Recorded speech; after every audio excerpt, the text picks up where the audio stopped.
আসসালামু আলাইকুম ওয়া রাহমাতুল্লাহি ওয়া বারাকাতুহু। আমি হাবিবুর রহমান, প্রভাষক হিসাব বিজ্ঞান বিভাগ, জোরানপুর আদর্শ বিশ্ববিদ্যালয় কলেজ, বিবিএ অনার্স তৃতীয় বর্ষ, অ্যাকাউন্টিং ডিপার্টমেন্ট।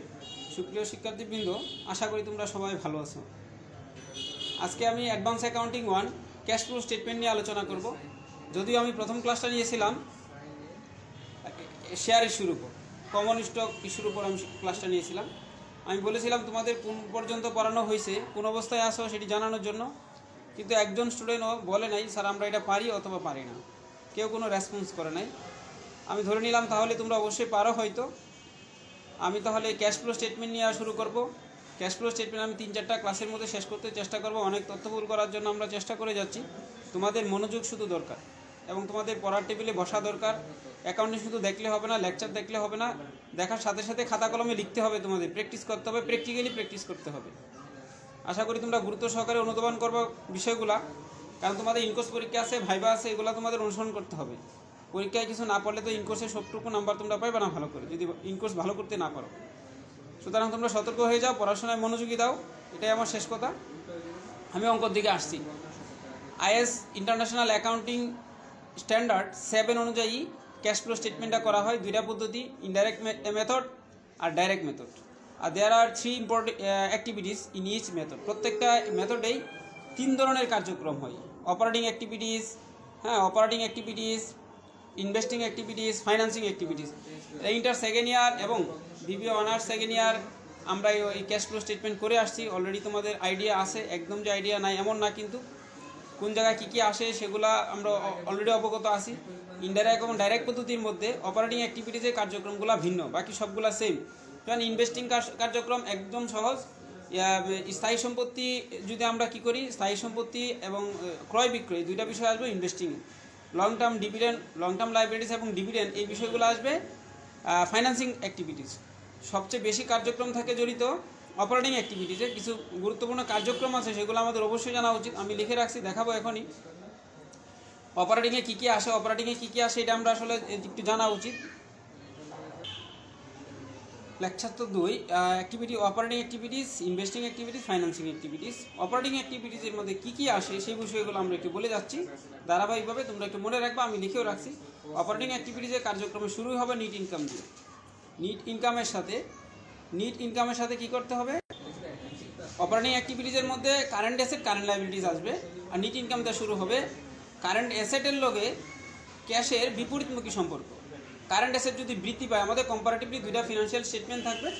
তো ফিনান্সিয়াল স্টেটমেন্টের মধ্যে কারেন্ট অ্যাসেট যেগুলো আমরা আসলে কারেন্ট অ্যাসেট চিনি, account receivable, stock, prepaid expense, accrued income, আর notes payable, notes receivable, etcetera.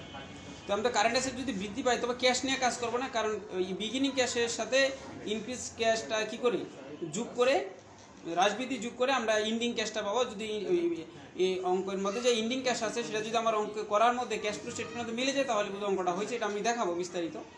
তো কারেন্ট অ্যাসেট যদি বৃদ্ধি পায়, ক্যাশ মাইনাস হয়, আর কারেন্ট অ্যাসেট যদি হ্রাস পায়, তাহলে ক্যাশ প্লাস হয়। আর কারেন্ট লাইবিলিটিসের লগে ক্যাশের সমমুখী সম্পর্ক। কারেন্ট লাইবিলিটিস বৃদ্ধি মানে ক্যাশ বৃদ্ধি প্লাস হবে, আর ডিক্রিজ মানে মাইনাস হবে। আমি ঊর্ধ্বমুখী চিহ্নটাকে প্লাস বোঝাচ্ছি, বৃদ্ধি বোঝাচ্ছি, আর নিম্নমুখী চিহ্নটাকে হ্রাস বোঝাচ্ছি। এই জন্য হ্রাস বৃদ্ধিটা আমি লিখি না, ডিক্রিজ ইনক্রিজ লিখি না, একটু শর্ট টেকনিক ইউজ করছি। নন ক্যাশ এক্সপেন্সগুলো যোগ হবে। আর গেইন অফ, যে আমরা ইনকাম স্টেটমেন্ট করার সময়, অ্যাকাউন্টিংয়ে যখন আমরা ইনকাম স্টেটমেন্ট করি, তখন এই নন ক্যাশ এক্সপেন্সগুলোকে আমরা শো করি। তো যে ইনকামটা আছে সবটুকু আমার ক্যাশ না, যার জন্য আমার নন ক্যাশ এক্সপেন্সের জন্য আমার কোনো টাকা ক্যাশ আউট হয় না, কোম্পানিতে নগদ টাকার বহির্গমন ঘটে নাই, যার জন্য আমার এটা যোগ করতে হবে। ক্যাশ ফ্লো বিষয়টা হচ্ছে আমার ক্যাশ কত টাকা আসলো, আগমন এবং নির্গমনের একটা সমন্বয় বিবরণী ক্যাশ ফ্লো স্টেটমেন্ট। তো এটা প্রত্যেকটা কার্যক্রম 3 ভাগে ভাগ করে দিছে, অপারেটিংয়ের মধ্যে, ইনভেস্টিংয়ের মধ্যে, ফাইন্যান্সিংয়ের মধ্যে। তো gain of sale of asset, এটা আমরা ইনকাম স্টেটমেন্টে কী করতাম, যোগ করতাম, এখন আমাদের বিয়োগ করতে হবে, কারণ এটা লস অফ, যদি সেল অফ অ্যাসেট, তাহলে প্লাস করতে হবে। তো আশা করি এই কয়েকটা বিষয় তোমাদের জানা থাকতে হবে। ডিপ্রিসিয়েশন বের করার আবার আছে, নিট ইনকাম দেওয়া না থাকলে সেটা বের করার কৌশল আছে, আর কারেন্ট অ্যাসেট, কারেন্ট লাইবিলিটিস দেওয়া থাকবে, এগুলো নিয়ে কোনো সমস্যা নাই। আর অ্যাসেট বিক্রি করে লাভ আর লস, এই লস আর গেইন বের করা, এটাতে কিন্তু ক্যালকুলেশনের ঝামেলা আছে, এগুলো আমি একটু দেখিয়ে দিব। তো অপারেটিংয়ে বেসিক্যালি এই কার্যক্রমগুলো তোমাদের মনে রাখলে কিন্তু হয়ে যাবে, অঙ্ক করা একদম সহজ হবে। আর ইনভেস্টিংয়ে একদম সহজ, ফিক্সড অ্যাসেট যদি কী হয় বৃদ্ধি পায় মাইনাস হবে, হ্রাস পেলে প্লাস হবে। এরা সম্পত্তি আমরা লসে বিক্রি করি, লাভে বিক্রি করি, যে পরিমাণ ক্যাশ টাকা পাবো সবটুকু এই জায়গায় লিখতে হবে ফিক্সড অ্যাসেটের মধ্যে, মানে ইনভেস্টিং কার্যক্রমের মধ্যে ফিক্সড অ্যাসেট রিলেটিভ। আর লং টার্ম লাইবিলিটি যদি বৃদ্ধি পায় তাহলে প্লাস হবে, আর যদি লং টার্ম লাইবিলিটি মাইনাস হয় তাহলে মাইনাস হবে। সেটা হচ্ছে ফাইন্যান্সিং কার্যক্রমের মধ্যে ডিভিডেন্ড পেড করলে অবশ্যই মাইনাস করবো। এবার কিছু মোস্ট ইম্পর্টেন্ট ক্যালকুলেশন আমি কিছু শো করছি, যে কারেন্ট ইয়ার ডিপ্রিসিয়েশন অনেক সময় সরাসরি অঙ্কের মধ্যে উল্লেখ থাকবে না। আমরা জানি দুইটা ইনকাম ব্যালেন্স শিট দেওয়া থাকলে তাদের মধ্যে কী থাকে, দুইটা ব্যালেন্স শিটের মধ্যে দুই পাশে অ্যাকুমুলেটেড ডিপ্রিসিয়েশন উল্লেখ করা হয়। কারেন্ট ইয়ার ডিপ্রিসিয়েশন বের করার জন্য আমাদের কারেন্ট ইয়ার বলতে দুইটা ইয়ার থাকবে। এখন কিন্তু 2020 সাল চলতেছে, অঙ্ক কিন্তু 18-19, তার মানে 20 সাল না, 20 সাল কিন্তু কারেন্ট ইয়ার না। যেটা লেটেস্ট ইয়ার থাকবে সেটাই কারেন্ট ইয়ার, আমি এই জায়গায় বোঝাতে চেষ্টা করছি। তো ক্লোজিং বলতে চলতি বছর, হ্যাঁ, ক্লোজিং অ্যাকুমুলেটেড ডিপ্রিসিয়েশন থেকে, অর্থাৎ চলতি সালের অ্যাকুমুলেটেড থেকে বিগত সালে অ্যাকুমুলেটেড মাইনাস করে আমরা যদি কোনো সমন্বয় উল্লেখ করা থাকবে, কোনো অ্যাসেট বিক্রি করা হয়েছে, বিক্রিত অ্যাসেটের কী করতে হবে, ডিপ্রিসিয়েশনটা আমাদের যোগ করে দেয়, টোটাল ডিপ্রিসিয়েশন। আর এমন কতগুলো অ্যাসেট আছে যেগুলো সম্পূর্ণ কী করা হয়েছে, এই চলতি সালে সম্পূর্ণ বিলুপ্তি ঘটানো হয়েছে। তো কোনো অ্যাসেট যদি সম্পূর্ণ বিক্রি করে দেই সেটা একটা, আর একটা হচ্ছে ফুললি ডিপ্রিসিয়েটেড কোনো অ্যাসেট, সেটা টোটাল ডিপ্রিসিয়েশনটা আমাদের কী করতে হবে, টোটাল ডিপ্রিসিয়েশনটা যোগ করতে হবে। তাহলে আমাদের চলতি বছরের যে বাদ দিয়ে যোগ করলে আমরা কী বলবো, চলতি বছরের অবচয়টা পেয়ে যাব। একটা ক্যালকুলেশন অলরেডি গেছে। 2 নম্বরে একটা gain on sale of asset or loss, যে কোনো হোক, লস অর গেইন বের করা কিন্তু মোস্ট ইম্পর্টেন্ট একটা বিষয়। সেটা জানার জন্য total value of the asset অথবা cost price of the asset, acquisition price of the asset থেকে আমরা লেস করবো অ্যাকুমুলেটেড ডিপ্রিসিয়েশন। অ্যাকুমুলেটেড ডিপ্রিসিয়েশন হচ্ছে মেশিনটা স্টার্ট করা, অর্থাৎ ব্যবহার করা শুরু থেকে আজ পর্যন্ত এই মেশিনের পিছনে যে যত টাকা টোটাল অবচয় ধার্য করা হয়েছে তাদের যোগফলটা বাদ দিতে হবে। সেটা বাদ দেওয়ার পরে যে টাকাটা হয় তার নাম হচ্ছে বুক ভ্যালু বা রিটেন ডাউন ভ্যালু। সেই রিটেন ডাউন ভ্যালু থেকে সেলস ভ্যালু বাদ দিব। আমরা যদি বুক ভ্যালু থেকে যদি সেল ভ্যালুটা বেশি হয় তাহলে গেইন হবে, আর কম হলে লস হবে। আর লাভ লস কোন জায়গায় যাবে সেটা আমি অলরেডি বলে আসছি। এটা বিবিএ অনার্স সেকেন্ড ইয়ারের জন্য ইম্পর্টেন্ট, তোমরাও এটা দেখে রাখতে পারো। আর পার্সেন্টেজ অফ অ্যাসেট, এই চলতি বছরে আমি কী পরিমাণ অ্যাসেট কিনলাম সেটা সমন্বয়ে বলা নাও থাকতে পারে, আমরা বুঝবো তখন কী করি। বিক্রির কথা বলা আছে, তখন আমাদের পার্সেন্ট বের করার জন্য চলতি সালে, ক্লোজিং বলতে চলতি সালে আমি বোঝাচ্ছি, চলতি সালের অ্যাসেট থেকে ওপেনিং মানে বিগত সালের অ্যাসেট মাইনাস করে cost price of the sold asset, যে মেশিন বিক্রি করলাম সেটার টোটাল কস্ট প্রাইসটা যোগ করতে হবে। আর যদি কোনো মেশিন সম্পূর্ণ ডিপ্রিসিয়েটেড হয়ে যায়, সেটা যদি আমরা অবশ্যই সম্পূর্ণ ডিপ্রিসিয়েটেড হয়ে যাওয়া মেশিন আমরা কি ব্যালেন্স শিটে রাখবো না, যার জন্য ওই সবটুকু কস্ট প্রাইস যোগ করতে হবে। তাহলে আমরা চলতি সালে কী পরিমাণ অ্যাসেট কিনছি সেটা পেয়ে যাবো। অনেক সময় অঙ্কের মধ্যে নিট প্রফিট দেওয়া থাকবে না, নিট প্রফিট দেওয়া না থাকলে সেটাও বের করতে হবে। বের করার জন্য closing written earning minus opening written earning, closing বলতে কারেন্ট ইয়ার আর ওপেনিং বলতে প্রিভিয়াস ইয়ার বোঝাচ্ছি, আর ডিভিডেন্ড যে পেড করলাম সেটা যোগ করে দিব। তাহলে আমরা চলতি বছর কত টাকা নিট ইনকাম করছি সেটা পেয়ে যাব আশা করি তোমরা বুঝতে পারছো। 5 নামে আরেকটা ডিভিডেন্ড পেড, চলতি সালে কত টাকা ডিভিডেন্ড দেওয়া হলো সেটা অনেক সময় অঙ্কের মধ্যে উল্লেখ থাকবে না, সেটাও কিন্তু আমাদের বের করার প্রয়োজন আছে। ওপেনিং রিটেন আর্নিং থেকে নিট ইনকামটা যোগ করব, যোগ করার পরে ক্লোজিং রিটেন আর্নিং মাইনাস করব, আর স্টক ডিভিডেন্ড যদি করা হয় at the end of the ইয়ারে, সেই দুইটা বিষয় মাইনাস করলে আমরা কী পাবো, ডিভিডেন্ড পেডটা পেয়ে যাব। কত টাকা ডিভিডেন্ড পেড করা হলো চলতি সালে, এবং অ্যাসেট কী পরিমাণ বিক্রি করলাম সেটাও কিন্তু জানা দরকার, যে আমি অ্যাসেট বিক্রি করলাম কত সেটা কিন্তু উল্লেখ নেই। তখন পার্সেস থাকবে, একটা অবশ্যই উল্লেখ থাকবে, তখন অ্যাসেট সোল্ড কী পরিমাণ অ্যাসেট বিক্রি করলো, ওপেনিং অ্যাসেটের সাথে পার্সেস অ্যাসেটটা যোগ করে ক্লোজিং অ্যাসেট বাদ দিলে বুঝো বাকি অ্যাসেটটা আমরা কী করে দিছি, সেল করে দিছি। আমি এবার একটা অঙ্কর দিকে আসবো। অঙ্কটা করার আগে আমি একটু তোমাদের প্রশ্নটা একটু বুঝিয়ে দিতে যাচ্ছি। প্রশ্নটা ছিল অন জানুয়ারি 2012 সাল, হ্যাঁ, Bobby limited had a cash balance 1,40,000 টাকা। জানুয়ারির 1 তারিখে 12 সালের শুরুতে ক্যাশ ব্যালেন্স ছিল 1,40,000, আর during the year it reported the followings, মানে এই চলতি বছরটা এই 12 সালটা চলাকালীন সময় আর নিম্নোক্ত লেনদেনগুলো নিচে সংগঠিত হচ্ছে, সেই লেনদেনগুলো দেখা যাচ্ছে। তো প্রথমবারে লেখা ছিল, এটাতে কিন্তু দুইটা ব্যালেন্স শিট নেয়, অঙ্কটা দুই প্যাটার্নে আসতে পারে, পাশাপাশি দুইটা ব্যালেন্স শিট দেওয়া থাকতে পারে, অথবা সরাসরি ম্যাথ দিয়ে দিতে পারে। এই ক্ষেত্রে সরাসরি ম্যাথ দিয়ে দিছি। আমি ম্যাথের প্রশ্নটা আগে তোমাদের একটু পড়ে শোনাচ্ছি, তারপরে আমি সমাধানের দিকে যাচ্ছি। প্রথমবারে বলা আছে যে cash receive from sale of common stock, তাহলে এটা ইনভেস্টিংয়ে যাবে না ফাইন্যান্সিংয়ে যাবে, প্লাস করতে হবে। অ্যামোর্টাইজেশন অফ গুডউইল সেটা অপারেটিংয়ে হবে, প্লাস হবে, এটা non cash expense. Purchase payment of ডিভিডেন্ডটা আমাদের ফাইন্যান্সিংয়ে যাবে, মাইনাস হবে। Purchase of long term investment, এটা ইনভেস্টিংয়ে যাবে মাইনাস হবে। Cash receive from sale of equipment, সেটা আমাদের ইনভেস্টিংয়ে যাবে কিন্তু প্লাস হবে। নিট ইনকাম তো আমাদের শুরুই হবে অপারেটিংয়ে। আর ইনক্রিজ অফ অ্যাকাউন্ট রিসিভেবল, সেটা আমাদের ইনক্রিজ হলে আমাদের মাইনাস করতে হবে, ইনক্রিজ হলে মাইনাস করতে হবে। কারেন্ট অ্যাসেট যদি ইনক্রিজ হয় মাইনাস হয়। আর depreciation expense, non cash expense, সেটা প্লাস করতে হবে অপারেটিংয়ে। Gain of sale of equipment, সেটা আমাদের অপারেটিংয়ে মাইনাস করতে হবে। ডিক্রিজ অফ অ্যাকাউন্ট পেয়েবল, সেটাও অপারেটিংয়ে আমাদের মাইনাস করতে হবে। আর প্রিলিমিনারি এক্সপেন্স রিটেন অফ, সেটা আমাদের অপারেটিংয়ে নন ক্যাশ এক্সপেন্স যেহেতু প্লাস করতে হবে। আর increase to allowance for the doubtful debts, সেটাও আমাদের অ্যাকাউন্ট অপারেটিংয়ে সেটা প্লাস করতে হবে, অপারেটিংয়ে সেটা প্লাস করতে হবে, কারণ সেটার জন্য আমাদের আসলে ক্যাশ টাকা যায় নাই কোম্পানি থেকে। আর এই cash flow of for the 2012 using indirect method, indirect method use করে আমাদের এই অঙ্কটা করতে বলছে। আমি এবার অঙ্ক সমাধানের দিকে যাচ্ছি, কোনটা কোন দিকে যাচ্ছে সব কিন্তু বলে দিছি, অল্প সময় এবার সমাধান হয়ে যাবে। তো ববি লিমিটেড অ্যানিউ 2012 সালের প্রশ্নটা, Bobby limited cash flow statement indirect মেথডে, প্রশ্নটা কিন্তু আমি আগেই পড়ে আসছি। তো আমাদের প্রথমবারে শুরু করতে হবে cash flow from operating, cash flows from operating activities. এরপরে লিখব নিট ইনকাম। নিট ইনকামের টাকাটা হচ্ছে 1 লাখ টাকা। নিট ইনকামের টাকা প্রশ্নে দেওয়া ছিল 1,10,000 টাকা। হ্যাঁ, নিট ইনকামের টাকাটা 1,10,000, আমি 1,40,000 লিখে ফেলছিলাম। 1,10,000 টাকা আমরা আউটার কলমে লিখবো, 2 কলাম বিশিষ্ট অঙ্কটা করবো। এবার আসি অপারেটিং অ্যাক্টিভিটিস, একটা হেডিং আছে যে adjustment to reconcile to net income to net cash providing, হ্যাঁ, net cash providing by operating activities, এটা প্রোভাইড। তাহলে তোমাদের সরাসরি এবার অঙ্কতে আমি চলে আসছি।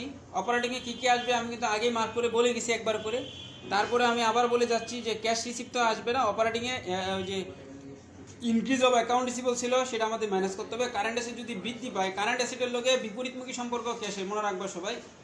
অ্যাকাউন্ট রিসিভেবল আমার বেড়ে বাঁচাচ্ছে, মানে আমার যে এবছর বাকিতে লেনদেন হয়েছে যার জন্য ক্যাশ টাকা ঢুকে নাই, যেন মাইনাস করতে হবে। অ্যামোর্টাইজেশন অফ গুডউইল, সেটা আমাদের কি নন ক্যাশ এক্সপেন্স প্লাস করতে হবে। ডিপ্রিসিয়েশন এক্সপেন্স প্লাস করতে হবে, সেটাও non cash expense.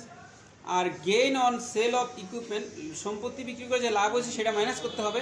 Decrease of accounts payable minus করতে হবে, কারণ কারেন্ট লাইবিলিটিসের সাথে ক্যাশের সমমুখী সম্পর্ক। কারেন্ট লাইবিলিটিস বাড়লে ক্যাশ বাড়ে, কারেন্ট লাইবিলিটিস কমে ক্যাশ কমে। পাওনাদার কমে যাচ্ছে মানে তাকে আমি টাকা পেড করে দিছি, আমার ক্যাশ টাকা চলে গেছে। তো টাকা তো 1 লাখ দেওয়া আছে, দেখতেছো তোমরা টাকাগুলো স্পষ্ট দেখা যাচ্ছে আশা করি। প্রিলিমিনারি এক্সপেন্স রিটার্ন অফ, সেটাও কিন্তু নন ক্যাশ এক্সপেন্স, সেটা আমাদের কী করতে হবে, নন ক্যাশ এক্সপেন্সও মাইনাস করতে হবে। আর increase in allowance doubtful debts, সেটা আমাদের প্লাস করতে হবে, কারণ এই ইনক্রিজ সৃষ্টি হওয়ার জন্য আমার হাত থেকে কোনো ক্যাশ টাকা যায় নাই, সেই জন্য এটা আমাদের ইনকাম স্টেটমেন্ট কিন্তু বসিয়েছিলাম। নিট ইনকামটা কমে গেছে, তার জন্য আমার এটা প্লাস করতে হবে, ক্যাশ আউট যেহেতু হয় নাই। তাহলে টোটাল টাকা প্লাস মাইনাস করে আমার 1,08,000 টাকা বাহিরে আসলো। 1,08,000, ওইদিকে ছিল 1,10,000। 1,08,000 থেকে 1,10,000 থেকে 1,08,000 টাকা মাইনাস করলে আমার টাকার পরিমাণ যাচ্ছে 2,000 টাকা। তখন আমরা একটা লেখা দিব net cash providing by operating activity. যদি নেগেটিভ ফিগার আসতো তাহলে নিট ক্যাশ ইউজড লিখতাম শুধু, আর প্রোভাইডিং বাই অপারেটিং অ্যাক্টিভিটিস। তো 2,000 টাকা আসলো এই কলাম। তারপরে আমার 2 নম্বর কার্যক্রম ছিল যে cash flows from investing activities, দেখতেই পাচ্ছ তোমরা। তো প্রথমবারে ইনভেস্টিংয়ের জন্য আমি একটা লং টার্ম ইনভেস্টমেন্ট কিনেছি আর একটা ইকুইপমেন্ট বিক্রি করছি। তাহলে আমি কিনেছি যে purchase of long term investment, দীর্ঘমেয়াদী বিনিয়োগ কেনার কারণে আমার ক্যাশ টাকা চলে গেছে, মাইনাস হবে। আর সেল অফ ইকুইপমেন্ট বিক্রি করার কারণে আমার ক্যাশ টাকা আসছে, সেটা প্লাস হবে। আবার এই সেলের মধ্যে কিন্তু লাভের টাকাও আছে, লাভ তো আমি অলরেডি সেল মানে সেলের মধ্যে লাভের টাকাও আছে, কষ্টের টাকা সবই আছে। গেইন অফ সেল কিন্তু আর এই জায়গায় লেখা লাগবে না যে গেইন অফ সেল, অলরেডি এটার মধ্যে এই টাকাটা আছে 4,50,000 টাকা প্লাসের 8 লক্ষ টাকা মাইনাস 4,50,000 মাইনাস 8,50,000 মাইনাসের 4,50,000 প্লাসের, তার বাইরে যাবে 3,50,000 টাকা মাইনাস ফিগার। এইটার জন্য একটা লেখা দিতে হবে net cash used by investing activities, লাইনটা বরাবর এই লেখা কিন্তু একটু নিচে লিখতে হবে, আগেটা বরাবর লিখছি কিন্তু এটা একটু নিচে লিখতে হবে, মনে রাখবে। তারপরে কার্যক্রম ছিল cash flows from financing activities. তাহলে সেল অফ কমন স্টক বিক্রি করে আমার ক্যাশ টাকা আসছিল, আর কোনো লং টার্ম কিছু ছিল না, ডিভিডেন্ড পেমেন্ট ছিল। তাহলে একটা প্লাসের আর একটা মাইনাসের, তো দুইটা অ্যাডজাস্ট করে বাইরে টাকা আসছে 4,10,000 টাকা। সেটার জন্য পজিটিভ যেহেতু, তাহলে লিখতে হবে কি net cash provided by financing activities. 2,000 টাকা প্লাস ছিল আগের অঙ্কে, 2,000 টাকা প্লাস ছিল, 3,50,000 মাইনাস ছিল, তারপরে 4,10,000 টাকা প্লাস ছিল, সবগুলা প্লাস মাইনাস করে আমার কি হয় 62,000 টাকা পজিটিভ আসে, যার জন্য নিট ইনক্রিজ ইন ক্যাশ 62,000 টাকা পজিটিভ। সেটার সাথে আমার অঙ্কের মধ্যে বিগিনিং ব্যালেন্স ছিল 1,40,000 টাকা, সেটা দেওয়া ছিল প্রশ্নের মধ্যে। অ্যাট বিগিনিং ক্যাশ ব্যালেন্স যোগ করব, যোগ করার পরে যে টাকা হবে ইন্ডিং ক্যাশ ব্যালেন্স 31/12/2012 2,02,000 টাকা। আমার যেহেতু দুইটা পাশাপাশি ব্যালেন্স শিট দেওয়া নাই, যার জন্য আমি বুঝতেছি না ইন্ডিং ক্যাশ ব্যালেন্স কত ছিল, কিন্তু অনেক সময় দুইটা পাশাপাশি ব্যালেন্স শিট থাকবে, সেই ক্ষেত্রে কিন্তু অবশ্যই এই টাকাটার সাথে ওটা মিলে যাবে। আশা করি তোমরা এটা বুঝতে পারছো এবং লিখতে হবে। প্রশ্ন তো অবশ্যই তোমরা এতদিনে বই তো কিনে ফেলছো, সবার কাছে বই আছে, তোমরা এই বোর্ডের অঙ্কগুলো আগে প্র্যাকটিস করো এবং আমি যে প্রাসঙ্গিক বিষয়গুলো বলতেছি সেগুলো করো। আমি তোমাদের বাড়ির কাজ দিয়েছি, আমাকে অবশ্যই তোমরা মেসেঞ্জারে এই বিষয়গুলো অঙ্কগুলো সলভ করে আমাকে পিক দিবা। HW দিলাম 2012 সাল। আজকে আমি যে অঙ্কটা করেছি সেই অঙ্কটা তোমরা নিজেরা আবার করতে হবে, কারণ অঙ্ক একবার দেখলে শুধু হবে না, অঙ্ক কিন্তু প্র্যাকটিস করতে হবে, সরাসরি খাতা কলমে লিখতে হবে। আর 2014 সালের আমি অঙ্কটা দিয়েছি, 2014 সালের অঙ্কটা কিন্তু ডাইরেক্ট পদ্ধতিতে করতে বলছে। আমি ডাইরেক্ট পদ্ধতি না করে ইনডাইরেক্টে তোমার আমার অঙ্কটা সলভ করে দিবা। ইনডাইরেক্টে সলভ করার জন্য আমরা নিট ইনকাম দিয়ে শুরু করি, বাকিগুলো আমরা আশা করি আমি অলরেডি এই জায়গায় বুঝিয়ে দিছি তোমাদেরকে, তোমরা পারবা। এই একটা অঙ্ক দুই মেথডে করা যায়, হ্যাঁ। তাহলে ইনডাইরেক্টে এটা আমাকে করে দিবা, ইনডাইরেক্ট পদ্ধতিতে 2014 সালে অঙ্কটা করে দিবা, যদি পরীক্ষায় ডাইরেক্ট মেথডে লেখা আছে।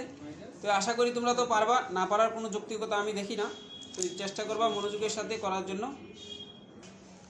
তো প্রত্যেকটা পদ্ধতি আমি দুইটা পদ্ধতি বলে দিলাম, আমি নেক্সট ক্লাসে অপারেটিং তোমরা ইনডাইরেক্ট তোমরা করতে থাকো ভালো করে, না বুঝলে আমি আবার অঙ্ক করে দিব, না হয় কিন্তু ইনডাইরেক্ট নিয়ে শুরু করতে দিব। আর বোর্ডে সবগুলো অঙ্ক করতে হবে, বই থেকে কিছু অঙ্ক প্র্যাকটিস করতে হবে। আর ফিনান্সিয়াল ম্যানেজমেন্টে তোমাদের কী অবস্থা সেই বিষয়ে আমাকে একটু অবগত করবা। আমি অলরেডি লিজ ফাইন্যান্সিং শুরু করছি, ওই জায়গায় তোমরা তোমাদের মনে হয় কাজ দিয়েছি, তোমরা প্র্যাকটিস করতে চেষ্টা করবা, আমাকে করে জানাবে অবশ্যই। তো আজকের মতন আমি রাখতে যাব, তোমরা প্র্যাকটিস করে আমাকে জানাবে তোমাদের কী পরিস্থিতি, সিরিয়াস হয়ে পড়াশোনা করো। অ্যাডভান্স অ্যাকাউন্টের অধ্যায় কিন্তু খুব বেশি নাই, তোমরা জানো এই অ্যাডভান্স অ্যাকাউন্টিংয়ের প্রথম অধ্যায় থেকে অঙ্ক আসবেই, দ্বিতীয় অধ্যায় থেকে দুইটা অঙ্ক আসবে, তৃতীয় অধ্যায় থেকে চতুর্থ অধ্যায় অঙ্ক আসে কিন্তু অনেকগুলা। আমার যে অধ্যায় আসেই মাত্র 7টা, তাহলে এক অধ্যায় থেকে একাধিক অঙ্ক দিতেই হবে।